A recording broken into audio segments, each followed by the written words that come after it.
स्वागत आप सभी का। आपके साथ मैं हूं पूजा सचदेवा और आप देख रहे हैं हमारा खास प्रोग्राम विश्लेषण। 2024 की चुनावी लड़ाई में भले ही अभी साल भर का वक्त हो, लेकिन सियासी बिसात अभी से बिछने लगी है, क्योंकि जितनी सरगर्मी इस वक्त उत्तर प्रदेश में किसी राज्य में नहीं है, क्योंकि अखिलेश यादव को अपनी ताकत बनाने के लिए वो रणनीति बना रहे हैं। मायावती दलित और मुस्लिम का गठजोड़ बनाने में जुटी है और भाजपा राजभर के साथ पूर्वांचल की पिच पर भविष्य की सियासत को साधने की अटकलों को हवा दे रही है। लेकिन इन सबके बीच एक बड़ी मुसीबत आई, जिसने एक नहीं, दो नहीं, बल्कि 9 राज्यों की टेंशन को बढ़ा दिया। तो कहीं मत जाइए, रहिए मेरे साथ, क्योंकि अब होगा विश्लेषण।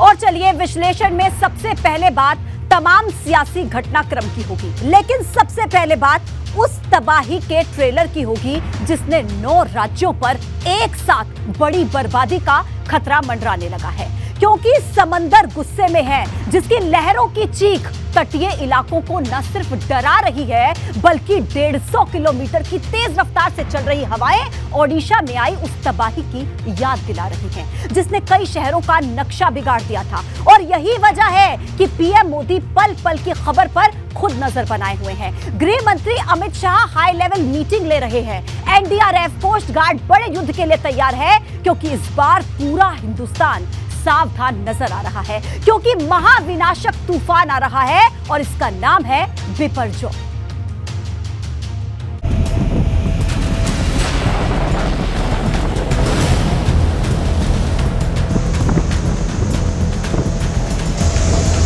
सावधान हिंदुस्तान, आ रहा है सबसे बड़ा तूफान। 150 किलोमीटर की रफ्तार से तेज हवाएं, खौफ से भरी चारों दिशाएं। पाकिस्तान तक टेंशन हाई, अरब सागर से बड़ी मुसीबत आई।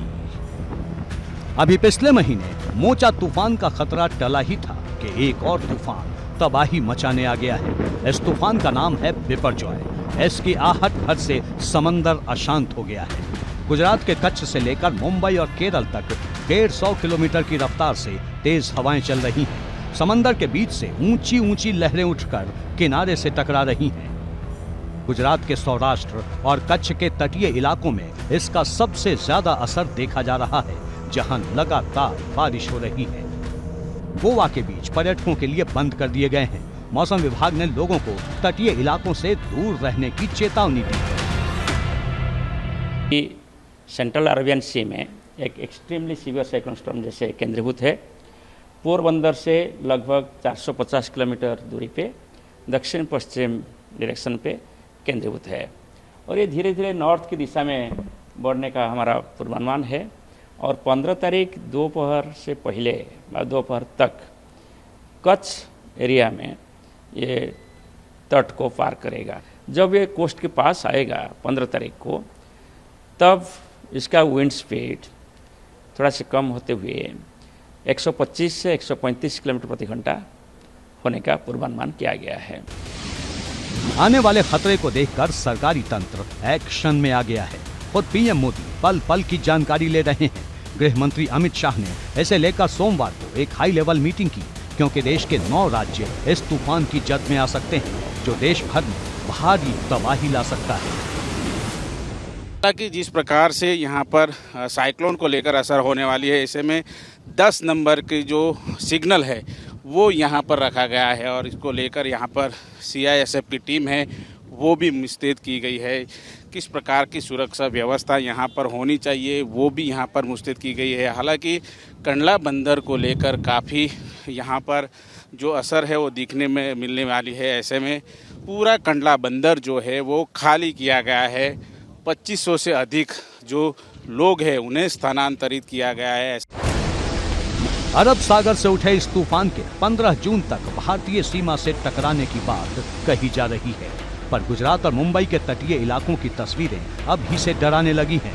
अंदाजा इसी बात से लगा सकते हैं कि इस तूफान को देखते हुए आसमानी उड़ान पर पहरा लगा दिया गया है। पश्चिमी रेलवे की 67 ट्रेनें रद्द हो गई हैं। एनडीआरएफ और कोस्ट गार्ड की टीम को हर स्थिति से निपटने के लिए तैयार रखा गया है। द्वारका से अब तक करीब 1300 लोगों को सुरक्षित ठिकानों तक पहुंचाया जा चुका है। इस तूफान से भारी तबाही और नुकसान की बात कही जा रही है, क्योंकि 15 जून को जब ये अपने पीक पर होगा तब इसका सबसे ज्यादा तांडव देखने को मिल सकता है। यही वजह है कि बिपरजॉय से न सिर्फ हिंदुस्तान बल्कि पाकिस्तान दहशत में है, क्योंकि पाकिस्तान भी इसके डेंजर जोन में है। डर इस बात का है कि ये थोड़ा भी बेकाबू हुआ तो तटीय इलाकों पर बसे शहरों का नक्शा बिगाड़ देगा। एबीपी गंगा के लिए ब्यूरो रिपोर्ट।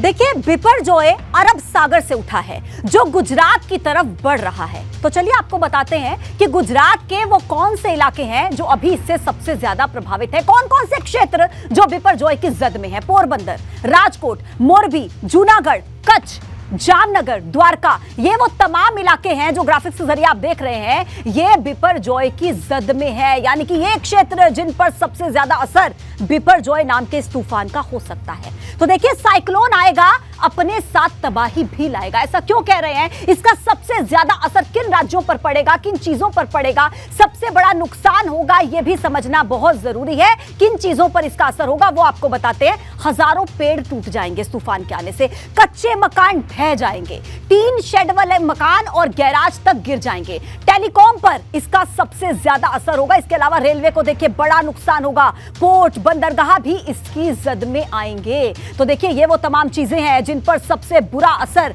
बिपरजॉय नाम के इस तूफान का पड़ेगा। क्षेत्रों के साथ साथ चीजें हमने आपको बताई। और चलिए अब बात करते हैं अखिलेश यादव की सबसे बड़ी परीक्षा वोटर लिस्ट से होगी लाल किले की सुरक्षा, क्योंकि 24 की तैयारी में जुटी समाजवादी पार्टी वोट के मोर्चे पर अपनी ताकत बढ़ाने में लगी है। और आज ही इसको लेकर समाजवादी पार्टी के दफ्तर में एक बड़ी बैठक हुई और इसमें अखिलेश यादव ने अपने प्रभारियों से वोटर लिस्ट में गड़बड़ियों को खत्म करने और नए वोटर को जोड़ने पर जोर दिया। लेकिन 80 सीटों को लेकर जो बात अखिलेश यादव ने कही है, उस पर इस वक्त राजनीति उबाल मार रही है।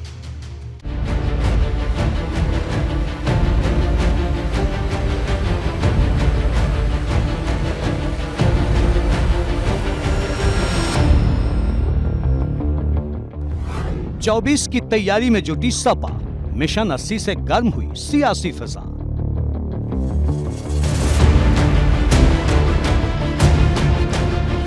अखिलेश यादव की सबसे बड़ी परीक्षा वोटर लिस्ट से होगी लाल किले की सुरक्षा।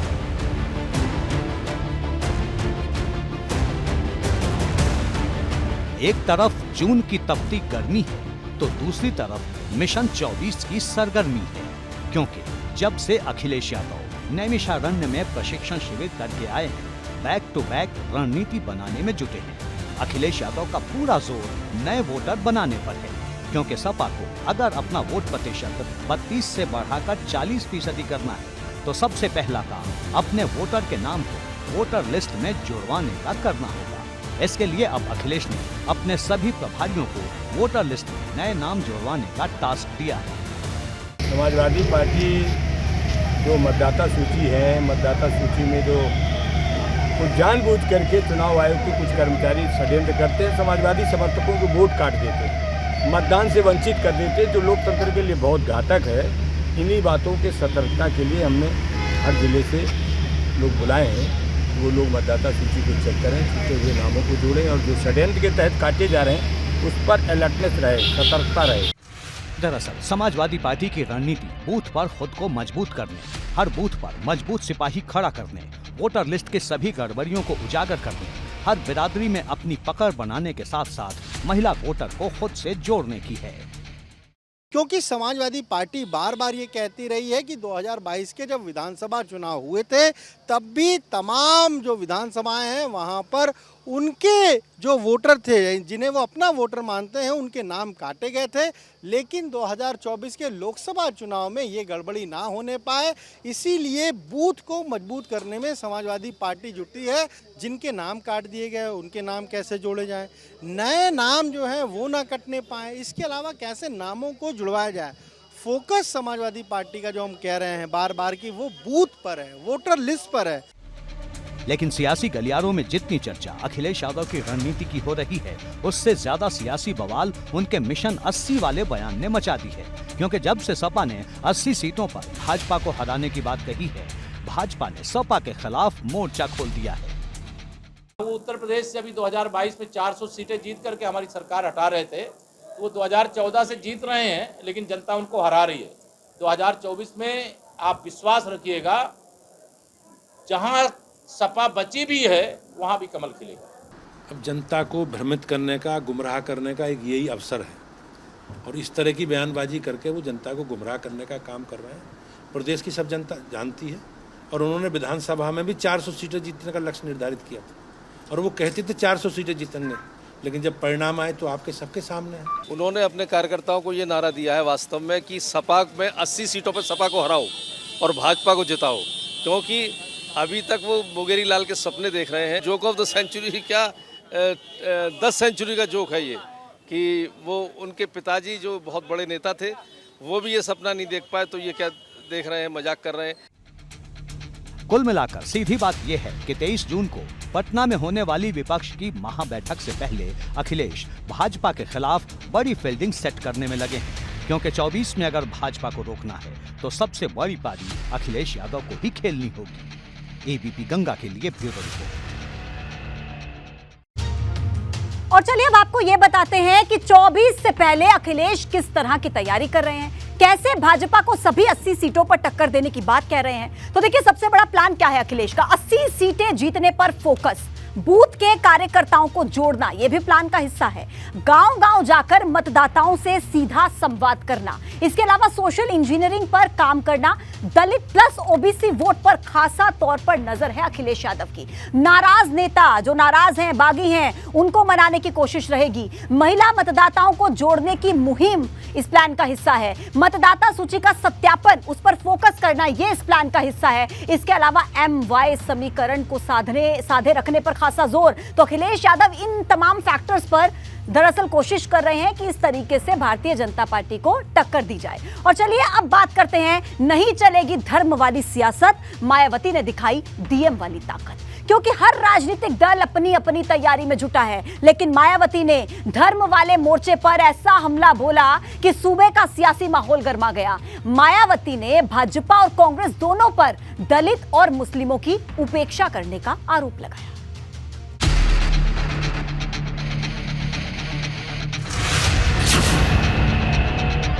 धर्म वाली सियासत पर माया का हमला, 24 में पूरा होगा बदला।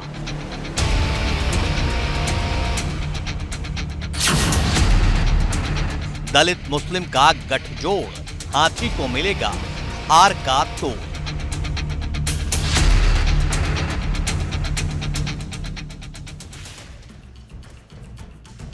जैसे जैसे 24 की लड़ाई नजदीक आ रही है, सियासी जोर आजमाइश तेज होती जा रही है, क्योंकि अब मायावती ने हिंदुत्व वाली सियासत पर निशाना साधकर यूपी की राजनीति का पारा चढ़ा दिया है। मायावती ने भाजपा और कांग्रेस दोनों के सॉफ्ट हिंदुत्व को न सिर्फ टारगेट किया है, बल्कि ये कहते हुए माहौल गरमा दिया है कि हिंदू धर्म को छोड़कर बाकी सभी धर्मों की ये दोनों पार्टियां खुलकर उपेक्षा कर रही हैं। खासकर बीजेपी व कांग्रेस में अब इस मुद्दे पर काफ़ी प्रमुखता से लड़ाई चल रही है कि इन दोनों में से कौन बड़ा हिंदुत्ववादी है, वह हिंदू भक्त हैं। इससे ये जरूर स्पष्ट होता है कि हिंदू धर्म को छोड़कर बाकी सभी धर्मों की ये दोनों पार्टियां उपेक्षा कर रही हैं, क्योंकि अपने देश में अकेले या हिंदू धर्म को मानने वाले लोग ही नहीं रहते हैं। इसलिए इन दोनों पार्टियों को हिंदुओं की तरह ही अन्य सभी धर्मों का व उनके मानने वाले लोगों के हितों का भी बराबर ध्यान रखना चाहिए। दरअसल मायावती का फोकस मध्य प्रदेश, राजस्थान, छत्तीसगढ़ और तेलंगाना में होने वाले विधानसभा चुनाव पर है, जिसके लिए वो अपने दलित मुस्लिम गठजोड़ को फिर से मजबूत करने में लगी हैं, क्योंकि इन राज्यों में अगर मायावती ने दम दिखाया तो उसका असर 24 में भी नजर आएगा।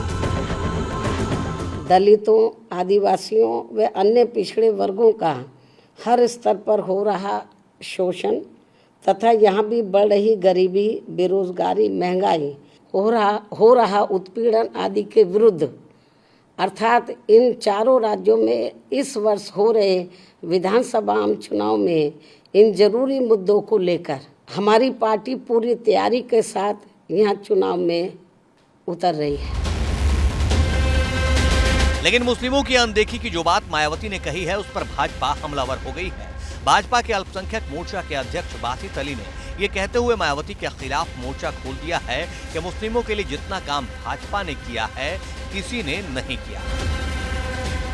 तुष्टीकरण की और समाज को बांटने की जो राजनीति कर रही हैं, वो चलने वाली नहीं है।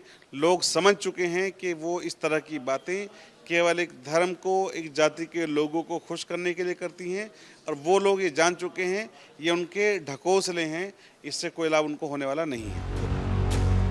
गौरतलब है कि मायावती की कोशिश अपने सबसे मजबूत वोट को एकजुट करने पर है, जिसका एक बड़ा ट्रेलर मायावती यूपी में हुए निकाय चुनाव में दिखा चुकी हैं, जहां नगर निगम की 17 सीट में से 11 पर बसपा ने मुस्लिम उम्मीदवार पर भरोसा जताया था। मायावती इन चारों प्रदेशों में लगातार चुनाव लड़ती रही हैं और अब दलितों और आदिवासियों के मुद्दों को लेकर वो भारतीय जनता पार्टी और कांग्रेस की सरकारों पर निशाना साध रही हैं। मायावती ने साफ कर दिया है कि इन चारों राज्यों में वो गरीबी, महंगाई, बेरोजगारी और शोषण के मुद्दे को लेकर चुनाव मैदान में उतरेंगी। दरअसल दलित और मुस्लिम वोट बसपा की सबसे बड़ी ताकत रही है। इसी के दम पर बसपा की यूपी में 4 बार सरकार रही। इसी के दम पर मायावती यूपी के मुख्यमंत्री बनी। लेकिन मौजूदा समय में ये वोट बिखरता दिखाई दे रहा है। मुस्लिमों का झुकाव जहां सपा की तरफ दिखाई दे रहा है, वहीं दलित वोट में सपा और भाजपा दोनों सेंधमारी करने में लगे हैं। अब सवाल ये है कि क्या मायावती दलित मुस्लिम वोट को एक सूत्र में बांध पाएंगी, और बांध पाएंगी तो क्या फिर एक बार यूपी में अपनी ताकत का एहसास करा पाएंगी। Bureau report, ABP Ganga.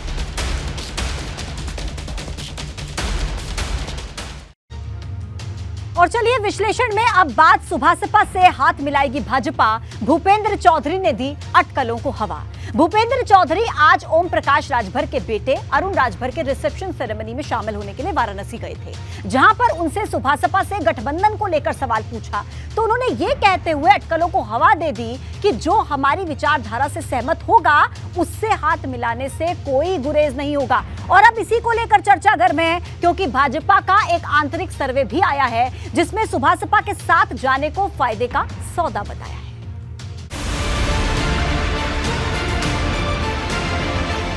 Subhaspa से हाथ मिलाएगी भाजपा। भूपेंद्र चौधरी ने दी अटकलों को हवा। जो हमारे विचार से सहमत है और मोदी जी के नेतृत्व में काम करना चाहता है, हम सबको साथ लेकर चलेंगे। राजभर के घर जुटे सियासी खिलाड़ी, गठबंधन के पिच पर कौन मारेगा बाजी। जब से भाजपा का आंतरिक सर्वे आया है, तब से सुभासपा और भाजपा के गठजोड़ की चर्चा जोरों पर है। लेकिन अब इन अटकलों को भाजपा के प्रदेश अध्यक्ष भूपेंद्र चौधरी ने ये कहते हुए हवा दे दी है कि जो समान विचारधारा का होगा उसके साथ मिलकर चुनाव लड़ने से कोई गुरेज नहीं है। ओम प्रकाश राजभर हमारे साथ रहे, हमारे सरकार में भी मंत्री हमारे साथ रहे, वो हमारे साथ चुनाव भी लड़े, लेकिन हमारा स्टैंड क्लियर है हमारी पार्टी का। जो हमारे विचार से सहमत है और मोदी जी के नेतृत्व में काम करना चाहता है, हम सबको साथ लेकर चलेंगे। भाजपा प्रदेश अध्यक्ष भूपेंद्र चौधरी ने ये बात तब कही जब वो ओम प्रकाश राजभर के बेटे अरुण राजभर के रिसेप्शन में शामिल होने गए थे। हालांकि राजभर के घर पर कई सियासी खिलाड़ियों का जमघट लगा था।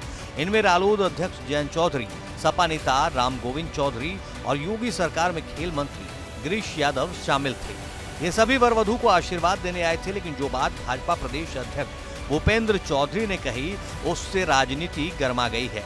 क्या भाजपा और सुभासपा के बीच भविष्य को लेकर कोई बात चल रही है? 2024 का लोकसभा का चुनाव नजदीक है और सभी सियासी दल अपनी पिच पर बैटिंग कर रहे हैं। ऐसे में ओम प्रकाश राजभर रिसेप्शन पार्टी के बहाने अपनी मजबूती का दावा पेश कर रहे हैं और अब ये कयास लगाए जा रहे हैं कि भविष्य में ओम प्रकाश राजभर 2024 का लोकसभा का चुनाव किसी भी पार्टी के साथ लड़ सकते हैं। दरअसल भाजपा के आंतरिक सर्वे में ये बात खुलकर सामने आई है कि अगर भाजपा ने सुभासपा से गठबंधन किया तो उसे पूर्वांचल की 5 से 6 सीटों पर फायदा हो सकता है।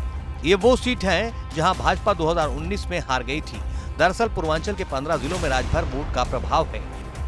इसी प्रभाव का असर 2022 के विधानसभा चुनाव में भी देखने को मिला था, जिसका बड़ा फायदा सपा को मिला था। अब भाजपा इसी को ध्यान में रखते हुए भविष्य की रणनीति बनाने में लगी है। Bureau report, ABP Ganga. और विश्लेषण में अब बात ऑनलाइन धर्मांतरण का मास्टरमाइंड बोलेगा, पाकिस्तानी साजिश के राज खुलेगा। क्योंकि गेम के जरिए नाबालिग बच्चों का धर्मांतरण कराने वाले बद्दों को कोर्ट ने 14 दिन की न्यायिक हिरासत में भेज दिया। अब पुलिस बद्दों से इस ऑनलाइन धर्मांतरण पर न सिर्फ पूछताछ करेगी, बल्कि इसमें पाकिस्तान की साजिश क्या है, इसकी भी तह तक पहुंचेगी।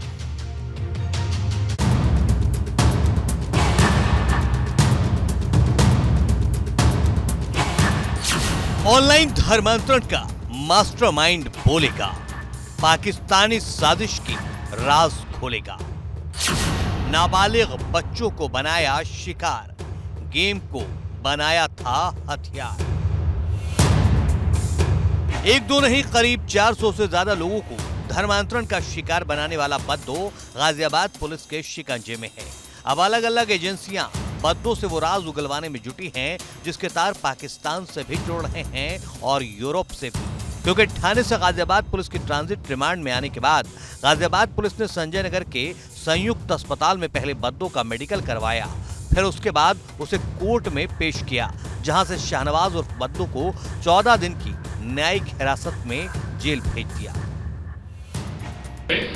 विधि विरुद्ध धर्म संपरिवर्तन प्रतिषेध अधिनियम के अंतर्गत एक अभियोग पंजीकृत किया गया था, जिसके मुख्य आरोपी बड्डो उर्फ शहनवाज को कबीरनगर पुलिस द्वारा महाराष्ट्र से गिरफ्तार कर ट्रांजिट रिमांड पर ले आया गया था।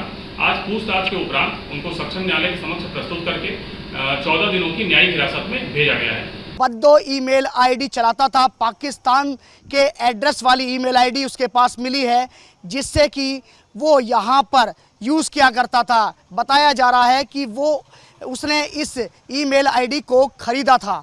तो अब कई और राज हैं जो कि अभी खुलने बाकी हैं। गाजियाबाद पुलिस फिलहाल अब इसका पीसीआर रिमांड भी लेगी। आपको बता दें कि ऑनलाइन गेमिंग के जरिए बद्दों ने धर्मांतरण की ऐसी खौफनाक साजिश रची, जिसने गाजियाबाद से मुंबई तक हड़कंप मचा दिया। आइए आपको हर स्टेप को सिलसिलेवार समझाते हैं। पहला स्टेप, ये गैंग गैर मुस्लिम नामों से आईडी बनाकर फोर्टनाइट ऐप पर गेम्स खेलता था। इस गेम में कुछ लड़के हार जाते हैं तो उन्हें बताया जाता है कि वो कुरान की आयतें पढ़ें। ऐसा करने से वो गेम जीत सकते हैं। कुछ लड़के ऐसा कर लेते थे, वो सच में कुरान पढ़ने की वजह से जीते हैं। ये भरोसा दिलाने के लिए सामने वाले गैंग मेंबर हल्का खेलते थे। ऐसे में जीतने वाले गेम यूजर्स का कुरान पर भरोसा और बढ़ जाता था। दूसरा स्टेप, कुरान में लगातार रुचि दिखाने वाले हिंदू लड़कों से डिस्कॉर्ड ऐप के जरिए मुस्लिम लड़के हिंदू नाम की यूजर आईडी बनाकर चैटिंग करते थे। उन्हें बताते थे कि इस्लामिक रीति रिवाज कैसे बेहतर है। इससे उनको लगता था कि जब सामने वाला हिंदू होकर भी इस्लाम के बारे में ऐसा बोल रहा है तो सच ही होगा। तीसरा स्टेप, जब गेम यूजर्स इस्लाम में अपनी आस्था दिखाने लगता तो फिर ये गैंग उसको कट्टर बनाते थे। इसके लिए प्रतिबंधित इस्लामिक स्कॉलर जाकिर नाइक के वीडियो स्पीच सुनाए जाते थे। उन्हें इस्लामिक लिटरेचर मुहैया कराया जाता था। इस्लाम के रीति रिवाज के बारे में बताया जाता था। ब्रेन वॉश हो चुके हिंदू लड़कों को सबसे आखिर में कहा जाता था कि वे नजदीकी मस्जिद में जाकर नमाज पढ़ना शुरू कर दें। ऐसा करने से वे अपने जीवन में और तरक्की पाएंगे, खूब पैसा आएगा, जिंदगी में कोई मुसीबत नहीं आएगी। Bureau report, ABP Ganga.